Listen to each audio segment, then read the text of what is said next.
네, 오늘은 어린이 주일입니다. 그래서 오늘 여러분들과 함께 이 본문 저희가 함께 읽으신 이 말씀을 갖고 어린아이는 누구인가? 라는 제목으로 은혜를 함께 나누고자 합니다. 비단 어린이들에게만 해당되는 말씀이다 라고 그렇게 생각하지 마시고요. 천국에 들어가려면 다 어린아이와 같아야 된다라고 주님이 말씀해 주셨으니까 우리 모두가 다 어린아이다 라는 그런 마음으로 오늘 이 말씀을 함께 나누고 또 은혜를 받기를 간절히 원합니다. 헨리 나우엔, 여러분 아마 잘 아실 거예요. 영성학자죠. 헨리 나우엔이라고 하는 이 영성학자는 어린아이를 손님이라고 했습니다. 어린아이를 일컬어서 손님이다 그렇게 이야기했습니다. 그러니까 언젠가는 떠난다는 거예요. 내 소유가 아니에요. 내 자녀는 내게 아니라는 거예요. 그런데 이제 내 것처럼 생각하면 잘못되는 거예요. 내게 아니고 어린아이는 손님이다. 나에게 하나님께서 주셨지만, 우리의 가정에 주셨지만 때가 되면 반드시 떠나게 되어 있어요. 창세기의 말씀에도 그렇게 되어 있잖아요. 남자가 그 부모를 떠나 아내와 합하여 한 몸이 된다. 이 말씀은 남자만이 아니에요. 아내도 떠났기 때문에 남자와 한 몸이 되는 거죠. 그러니까 결국 자녀는, 어린아이는 소유가 아니라 왔다가 언젠가는 떠나게 되는 손님이다. 손님한테 어떻게 하나요? 손님한테는 잘해줘야 돼요. 쉼을 제공해줘야 돼요. 안식처가 되게 해줘야 돼요. 피난처가 되게 해줘야 돼요. 내 집에서 떠나게 되기 전까지 이 손님이 든든함을 얻을 수 있도록, 힘을 얻을 수 있도록, 거친 세상에 나가더라도 힘들지 않고 그 거친 세상에서 이겨낼 수 있도록 내 집에서 손님으로 있는 동안 내가 정성껏 보살펴 주는 거예요. 그게 자녀예요. 내 마음대로 안 된다라고 해서 내 자신의 생각과 뜻을 강요하거나 주입시키려고 하거나 내 뜻대로 움직이려고 한다거나 그렇게 하지 않으면 완력까지 행사한다면 이거는 정말 잘못된 거예요. 저도 부끄럽습니다. 저도 부끄러워요. 사실 저도 이렇게 말씀을 드릴 자격이 없죠. 그러나 주님이 우리에게 다시 한번 이렇게 알려주세요. 자녀들은 손님이다. 저는 이런 아이들이 손님이다 라는 생각을 다시 한번 해보면서 이 헨리 나우엔의 이야기를 통해서요, 이 아이들이 내 집에서 떠나서 자기들의 삶을 끝까지 잘 갈 수 있도록 도와줘야 돼요. 이 가정에서 잘 준비될 수 있도록 힘써줘야 돼요. 그 과정이요, 트레킹이라면 트레킹이라고도 할 수 있고, 암벽을 등반하는 거라면 암벽을 등반하는 거일 수도 있고, 자기의 앞길에 펼쳐진 모든 길을 끝까지 갈 수 있도록 도와주는 그런 부모님이 돼야 된다. 그렇게 그 자녀가 걸어갈 수 있게 돼야 된다. 영성신학자 한 사람이 더 있습니다. 그분의 이야기를 제가 잠깐 또 한번 드리면요, 유진 피터슨이라고 있죠.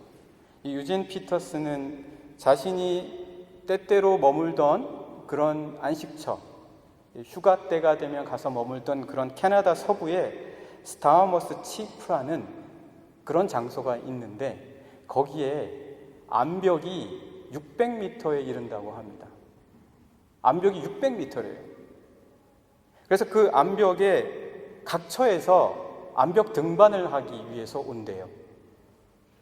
암벽 등반을 하기 위해서 오는데 때로는요, 여러분들도 간혹 유튜브나 아니면 TV나 여러 매체를 통해서 보신 적도 있으실 거예요. 암벽 중간에 대롱대롱 매달려서 거기에 수직 텐트를 치고 잠을 자는 거예요. 밤을 지새우는 거예요. 이게 어떨 때 보면 보는데 아찔해요. 저거 어떻게 무슨 강심장으로 저렇게 암벽 중간에 텐트를 치고 밤을 지새울까? 막 그런 생각이 들잖아요. 그런데 이 암벽 등반하는데 아무리 프로페셔널한 암벽 등반가라고 하더라도 하루에 등반할 수 있는 최대한 등반을 해도요 500m까지밖에는 못 간대요. 아무리 열심히 잘해도 암벽을 등반할 때. 근데 이 스타워머스 치프 이 암반은 600m인 거예요. 그러니까 다 등반을 하려면 중간에 텐트를 치고 자야 되는 거예요. 그래서 개발된 게 수직 텐트. 암벽에도 텐트를 치고 잘 수 있는 그 텐트가 수직 텐트라고 합니다. 그런데 얼마나 위험하겠어요? 여러분 생각해 보세요. 그 암벽 위쪽으로 가면 갈수록 밑에서는 상상하지도 못한 바람이 분대요. 그러면 거기 대롱대롱 매달려 있는 그 텐트 안에서 매달려 있을 때 얼마나 두렵겠어요? 안전보호 장치가 없으면 그냥 죽는 거예요, 떨어져서. 그런데 그들이 무사할 수 있는 것은 안전장치, 그거를 프로텍션이라고 한다고 하는데 그 프로텍션을 그 암벽 사이사이에 박아 넣어서 자기의 몸을 두른 줄과 이어준다는 거예요. 그거를 올라갈 때마다 곳곳에 설치해 놓는다는 거예요. 그래서 암벽 등반을 마칠 때까지 비록 중간에 떨어져도 생명을 지킬 수 있고 안전하게 있을 수 있다라는 거죠. 저는 그 얘기를 읽으면서, 그 이야기를 읽으면서 우리 아이들이, 사랑하는 자녀들이 이제 가정을 떠나서 세상을 살아가는 거는 꼭 암벽 등반 같다라는 생각이 들었어요. 암벽을 등반하는 것 같다. 중간중간에 떨어질 때가 있어요. 심지어요, 가정 안에서 학교를 다닐 때도 떨어질 때가 있어요. 아이라고 상처 안 받는 거 아니잖아요.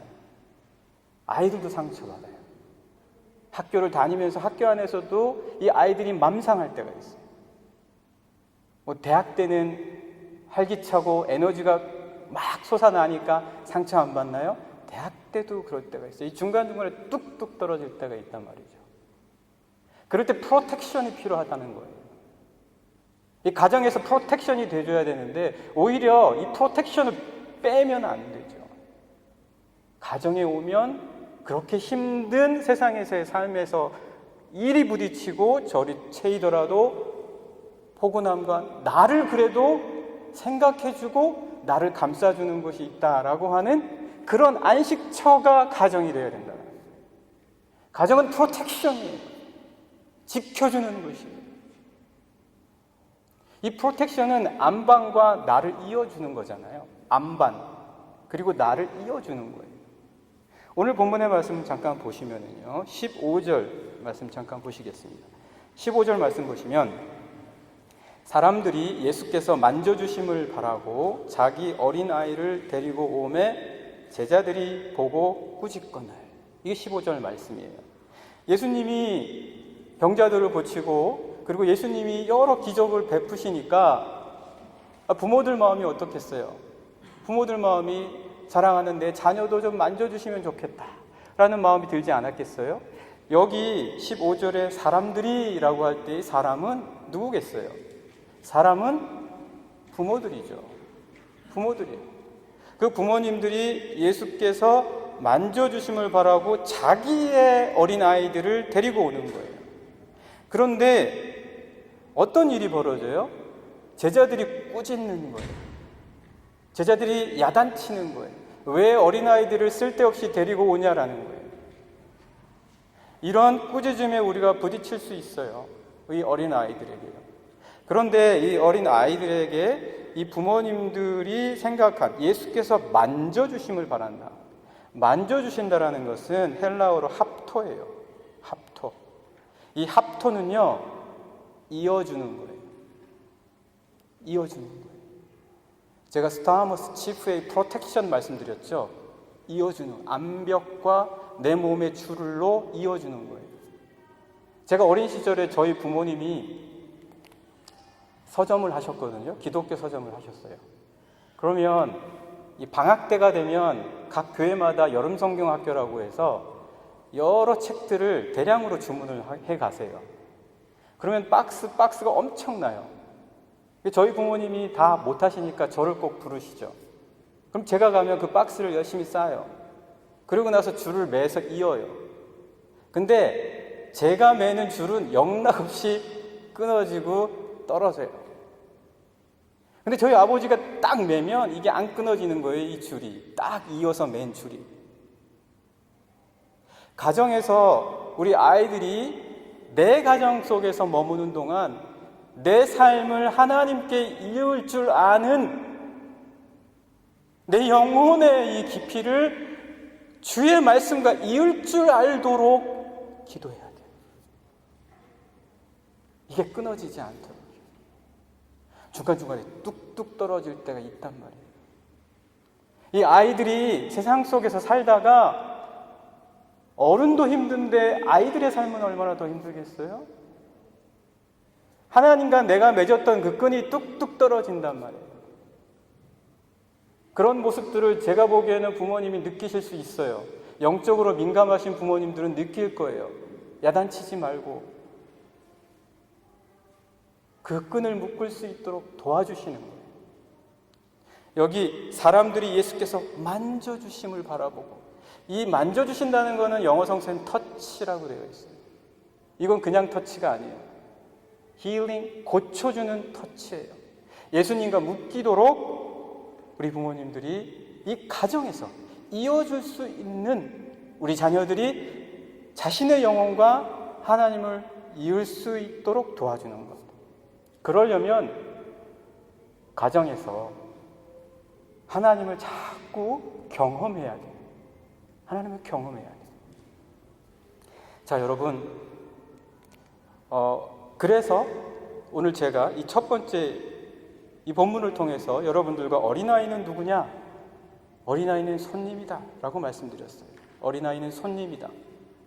마치 암벽 등반과도 같은 그런 마지막 등반의 정상까지 우리 사랑하는 자녀들이 무사히 비록 떨어지더라도 다시 올라갈 수 있도록 여러분들이 이어줄 수 있는 영혼의 줄을 맬 줄 아는 자녀로 기도해주고 도와줘야 된다 라는 말씀 첫 번째로 드려봅니다. 꼭 기억하십시오. 영혼의 줄을 맬 줄 아는 사랑하는 우리 자녀들. 자, 이제 두 번째 말씀을 한번 나눠보겠습니다. 두 번째는요, 우리 자녀들은 누구인가, 어떤 삶을, 또 우리 자녀들뿐만 아니라 우리들도 역시 마찬가지라고 말씀드렸죠. 이 소크라테스 여러분 잘 아실 거예요. 이 소크라테스는 삼파술로 유명하죠. 그러니까 대화를 통해서 자꾸 질문을 던져주고 그 질문을 통해서 자기가 몰랐던 지혜를 깨닫게 되는 거예요. 그것을 삼파술. 그러니까 소크라테스가 직접 지혜를 집어넣어주거나 답을 주는 게 아니라 오히려 질문만 주는데 질문을 듣는 사람이 그 질문 때문에 생각을 해서 깨닫게 되고 답을 찾아간다는 거죠. 그래서 산파, 직접 해산을 하는 사람이 아니라 해산을 도와주는 역할만 하고, 실제로는 우리 질문을 듣는 사람이 직접 무언가 지혜를 그리고 생명을 낳을 수 있도록 도와주는 역할. 그래서 이것을 산파, 해산을 도와주는 그런 역할이다 라고 이 소크라테스의 대화법을 이야기를 합니다. 그런데 이거는 소크라테스의 대화법이에요. 소크라테스가 질문을 하고 사람들이 답을 찾아가는, 이건 소크라테스의 대화법이에요. 성서는 약간 달라요. 성서는 아이들에게 질문을 하게 하는 거예요. 질문을 줘서 답을 알게 하는 게 아니라 오히려 질문 자체를 하게 하는 거예요. 신명기 6장 20절의 말씀을 보시면, 신명기 6장 20절이요. 신명기는 이스라엘 백성이 이제 모세의 지도하에 가나안 땅에 들어가기 목전에, 바로 그 직전에 어떻게 해야 그 가나안 땅에서 하나님을 잃어버리지 않고 주신 사명, 그 꿈과 그들의 비전을 그 땅에서 펼쳐가면서 살 수 있는지에 대해서 다시 한번 율법을 차례대로 정리해 준 말씀이에요. 거기서 모세가 이스라엘 백성들에게 신명기 6장 20절에서 무슨 이야기를 하냐면 후일에 내 아들이 내게 묻기를 질문하는 거죠. 내게 묻기를 우리 하나님 여호와께서 명령하신 증거와 규례와 법도가 무슨 뜻이냐 하거든. 이게 신명기 6장 20절의 말씀이에요. 야, 무슨 아이들이 이렇게 성숙했을까?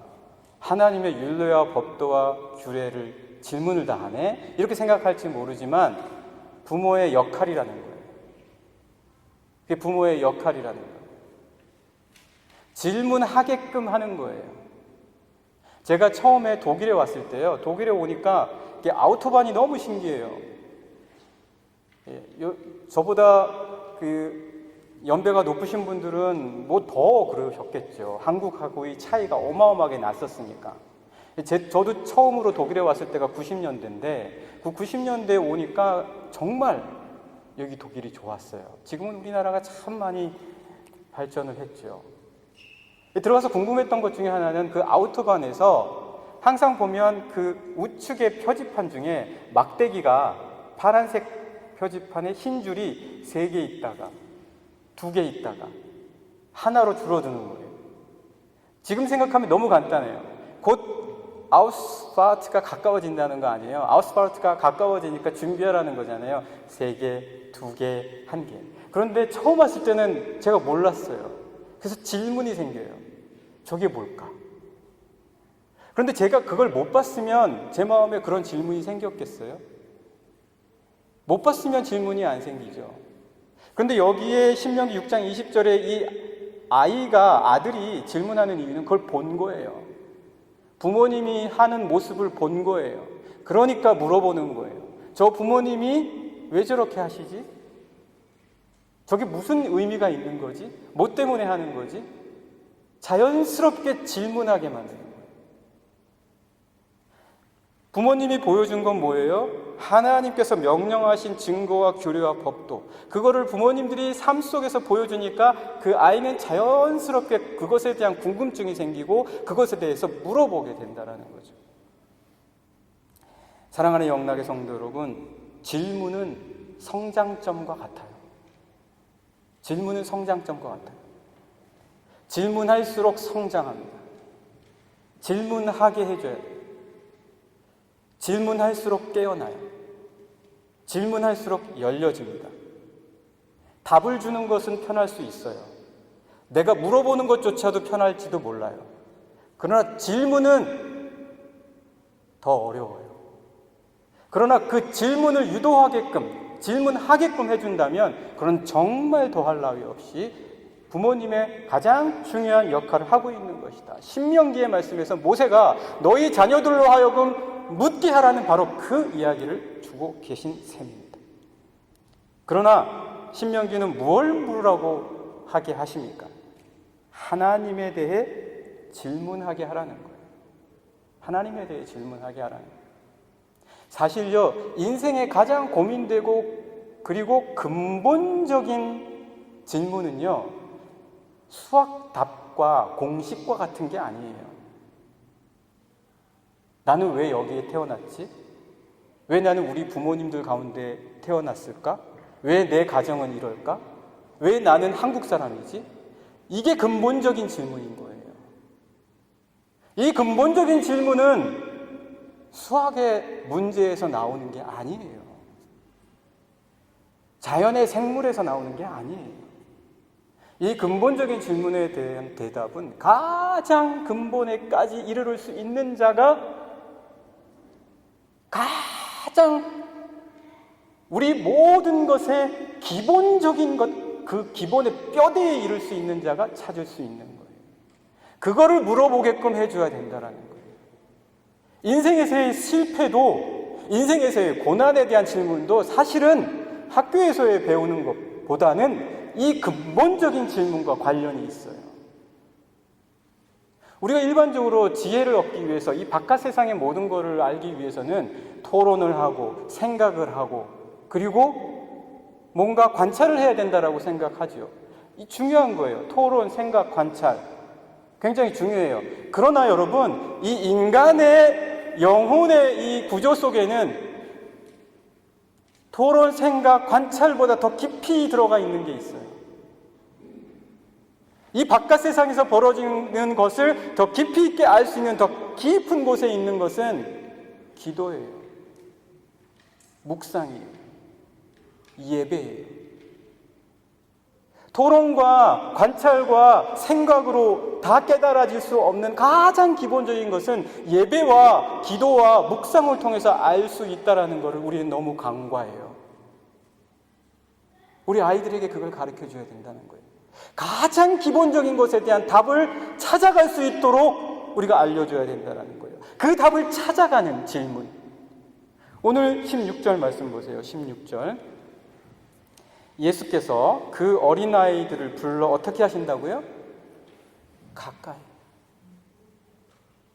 어찌됐든 예수께로 가까이 가는 질문을 하게 하라라는 거예요. 예수께로 가까이 가게 할 수 있도록. 어린아이들이 내게 오는 것을 용납해라. 이 어린아이들이 가장 근원적인 질문을 쫓아가다 보면 어디를 가겠어요? 하나님, 이 만물을 이 세상에 처음부터 있게 하신 무언가의 힘, 이러한 질문에 대한 것들을 우리 가정에서 자녀들에게 해줄 수 있어야 됩니다. 그래서 예수께로 가까이 나아갈 수 있는 이 스스로의 질문할 수 있는 자녀가 되게 하는 것. 스스로 자라요. 그러면 스스로 자란다고요. 학교에서의 모든 동기와 목적도 왜 내가 이걸 해야 되는 거지? 왜 내가 학교 생활을 해야 되는 거지? 내가 왜 이런 친구들과 지내야 되고 뭐가 좋고 뭐가 나쁜 거지? 이게 다 이 근원적인 질문에서 나오는 건데 이게 아닌 다른 곳에 우리가 너무 기울이고 있으면 너무나 중요한 스스로 자라나게 하는 힘을 못 자라게 한다는 거예요. 사랑하는 영락의 성도 여러분, 부모님은 누구라고요? 산파예요. 산파. 옆에서 도와주는 거예요. 그래서 아이들이 스스로 질문하게끔 해서 예수께로 가까이 갈 수 있는, 스스로 나아가게끔 해주는 그런 역할들, 옆에서 자꾸 보여주는 거예요. 부모님이 그리스도의 삶을 보여주는 거예요. 부모님이 예수께로 나아가는 모습을 보여주는 거예요. 그 모습으로만으로도 훌륭한 산파의 역할을 할 수 있는 것이다. 자, 여러분, 이 질문이 결국은 스스로 나아가게 하는 힘입니다. 우리 아이들이 스스로 나아갈 수 있는 것. 이제 세 번째로 우리가 이 말씀 통해서 이 어린아이에 대해서 또 보겠는데요. 이 어린아이는요, 여러분 한번 나무를 한번 보세요. 나무를 보면 나무가 뿌리가 있고 그리고 줄기가 있고 가지가 있잖아요. 어린아이의 어린 시절은 뿌리예요. 어린아이의 어린 시절은 뿌리라고요. 이 어린 시절에 따라서 줄기의 굵기와 그리고 그 열매가 보여져요. 그러니까 어린 시절에 손님으로 내 가정에 있는 내 사랑하는 자녀를 어떻게 키울지에 대해서 우리 기도하셔야지 돼요. 그냥 혼자 내버려 둔다라고 생각하지 말고 기도하시고 그 뿌리가 든든해지도록 여러분들이 기도하셔야 된다는 거예요. 마태복음을 한번 보실까요? 마태복음에 보면은요, 마태복음에 예수님의 족보가 나와요. 그런데 이제 마태복음의 예수님의 족보는요, 아브라함부터 시작해요. 아브라함부터 쭉쭉쭉쭉, 그래서 예수님까지 이어져 와요. 그런데 누가복음의 족보는요, 누가복음에 예수님의 또 족보가 나오거든요. 누가복음의 예수님의 족보는요, 이게 아브라함을 넘어서요. 아브라함을 넘어서서 노아, 셋, 아담, 그리고 어디까지 올라가냐면 하나님에게까지 올라가요. 이 족보가 뭐예요? 족보가 뿌리잖아요. 뿌리. 이 거대한 뿌리를 우리 사랑하는 자녀들이 하나님에게까지 뻗어내릴 수 있게 해줘야 된다는 거예요. 이 거대한 내 영혼의 뿌리를 하나님에게까지 내릴 수 있는 것. 내 사랑하는 자녀들이 정말 소중하게 이 영혼의 뿌리를 내릴 수 있어야 됩니다. 시편 1편에도 이 뿌리와 비슷한 이야기가 나오죠. 시편 1편은 시냇가에 심은 나무가 시절을 쫓아 열매를 맺는데요. 시냇가에 심었다. 시냇가에 심겨진 거예요. 이 시냇가에 심겨졌을 때 이 뿌리를 잘 내리는데 이 시냇가는 뭐죠? 하나님의 말씀이죠. 이 뿌리가 정말 어디까지 닿아야 되냐? 이 어린아이의 우리 귀한 자녀들의 이 삶의 뿌리가 말씀에까지 내려질 수 있어야지 된다라고 하는 것이죠. 그러면 든든해요. 제가 선교지에서 8년을 지냈습니다. 제가 선교지에서 8년 지냈거든요. 선교지에서 8년 지냈지만 사실 그 전에 이미 단기 선교, 견습 선교를 지냈기 때문에 거의 제 젊은 시절, 결혼하고 난 이후에 모든 젊은 시절, 이 독일에 오기 전까지 다 선교지에서 보냈어요. 10년 이상을요. 근데 그때 보낼 때 저희 아이들이 한국에서 학교를 한 번도 다녀본 적이 없어요. 그리고 나서 선교지에 가니까 굉장히 걱정이 됐어요. 선교지에 여러분 교회 학교 없어요. 교회 학교 없어서 얘네들이 가면 제대로 잘할 수 있을까? 한국에 가면 얼마나 교회 학교 좋아요. 정말 물질적으로도 교회 학교 풍성하고 아이들도 많고 부족할 게 없어요.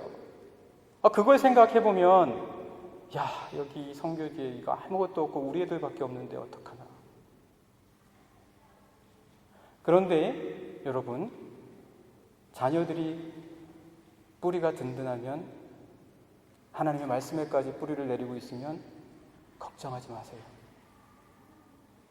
걱정하지 마십시오. 오히려 내 자녀가 이런 열악한 환경 속에 있다 하더라도 하나님의 말씀에까지 뿌리를 내릴 수 있게 해주십시오. 오히려 더 간절하게 만드시는 거예요. 오히려 하나님 앞에 더 매달리는 거예요. 여러분 한나 아시죠? 사무엘의 엄마?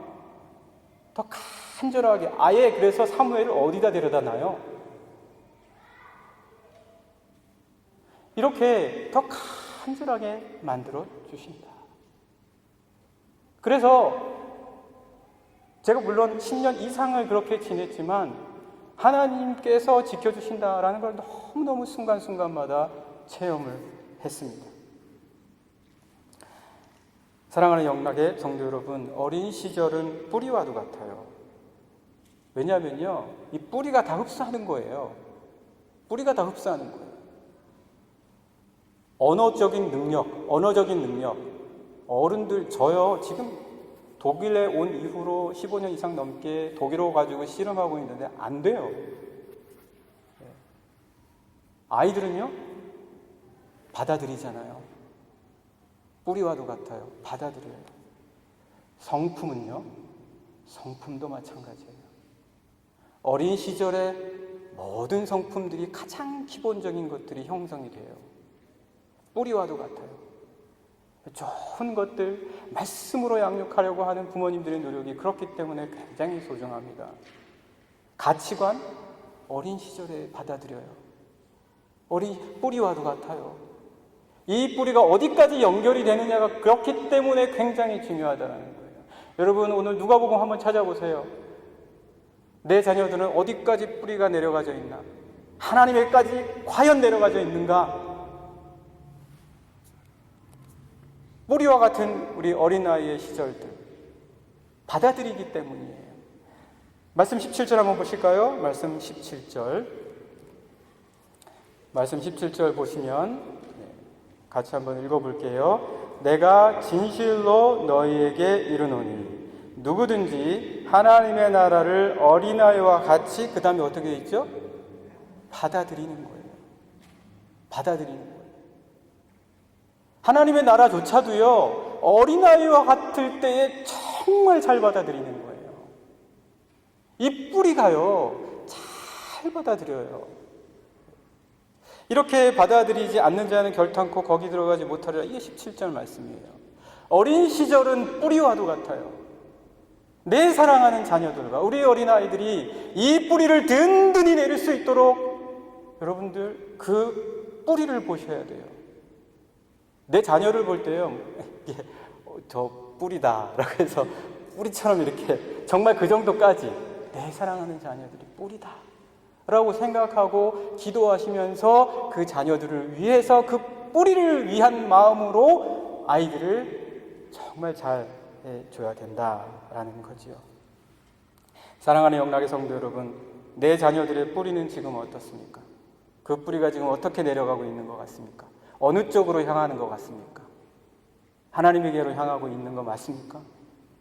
든든하게 뿌리 내려져 가고 있습니까? 더 깊숙이 어떤 돌과 강한 흙과 흙뭉치가 있어도 뚫어져서 파고 내려가서 하나님에게까지 내려가는 그런 정말 약하고 약한 뿌리지만 강한 하나님에 대한 영적인 능력이 있는 뿌리로 자라나고 있습니까?